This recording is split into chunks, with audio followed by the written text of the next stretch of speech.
શ્રાવણ માસમાં પવિત્ર દિવસોમાં નાગરિકોને શુદ્ધ અને સાત્વિક આહાર મળી રહે તેના માટે રાજ્ય સરકાર ભેળસેળિયા વેપારીઓ સામે કડક કાર્યવાહી કરી રહી છે. આરોગ્ય મંત્રી પ્રફુલ્લ પાનસેરિયાએ જણાવ્યું હતું કે ભેળસેળ કરનારાઓ સામે સરકારની ઝીરો ટોલરન્સની નીતિ છે. ખોરાક અને ઔષધ નિયમન તંત્ર દ્વારા સમગ્ર રાજ્યમાં ફરાળી લોટ, માવો, પનીર, ઘી અને દૂધ સહિતની ખાદ્ય સામગ્રીનું સતત ચેકિંગ પણ કરવામાં આવી રહ્યું છે. નકલી તથા ભેળસેળયુક્ત જથ્થો જપ્ત કરવા માટે મંત્રી દ્વારા કહેવામાં પણ આવ્યું છે અને તમામ લોકોને સૂચના પણ આપવામાં આવી છે.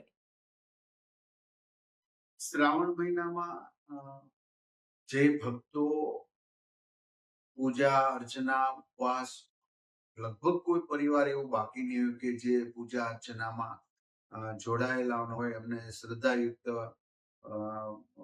પૂજા ન કરતા હોય. બધા જ પરિવારો બધા જ આમાં આવી જાય છે. ત્યારે માનો કે ફરાળી લોટ હોય એમાં બીજો અન્ય લોટ ભેળવીને વેચવું એ હલકી માનસિકતા દર્શાવતા આ વેપારીઓ પણ આવું ક્યારે કરતા, બધા જ નથી કરતા, પરંતુ આપણે ચોક્કસ અને સ્ટાન્ડર્ડ લોકો સાથે જ આવી ખાવાની વસ્તુ લેવી જોઈએ. બીજી વાત, પૂજાના જેટલા ઘી આવે છે એના ઉપર લેબલ માર્યું છે પૂજા માટેનું ઘી. આ ઘી નથી.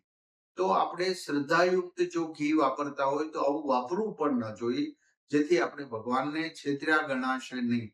કારણ કે આવા લોકોને પ્રોત્સાહન ના મળે છે ડુપ્લિકેટ ઘી બનાવવા.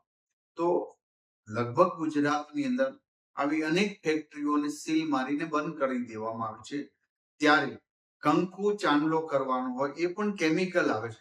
તો આપણે શુદ્ધ કંકુ મંદિરો જ્યાં મળે છે ત્યાંથીનો જ એનો ઉપયોગ કરવો જોઈએ, જેથી કરીને કેમિકલ કંકુનો ઉપયોગ ન થાય. આ રીતે દરેક પ્રકારે લોકોએ પણ જાગૃતતા કરવી જોશે.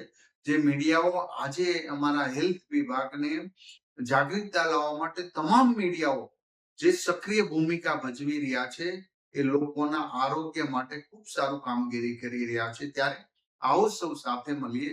સસ્તું જેટલું લેવા જશો એટલું જ આપણે બીમારી વધુ કરે. કારણ કે સ્ટાન્ડર્ડ ડેરીઓ જેટલી છે, સહકારી ક્ષેત્રની જેટલી ડેરીઓ છે, એના પ્રોડક્ટનું ઘી થી જો ઓછા પૈસે ઘી મળતું હોય તો ક્યારેય ન લેવું.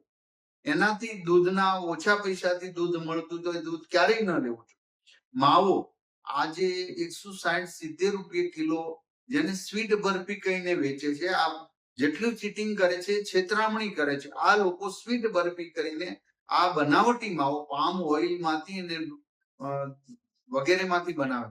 તો આવા માવાની મીઠાઈઓ બનાવવી ન જોઈએ અને લેવી પણ ન જોઈએ. અમારી ટીમ સતત ને સતત ટનબદ્ધ માવાઓ, પનીર, ચીઝ, બટર અને દૂધ પકડે જ છે. પરંતુ સામે લોકોનો પણ એટલો જ અમને રિસ્પોન્સ મળશે. તો આ ભેળસેળિયા માફિયાઓ આપણે બરોબર પાઠ શીખવાડી રહ્યા છીએ.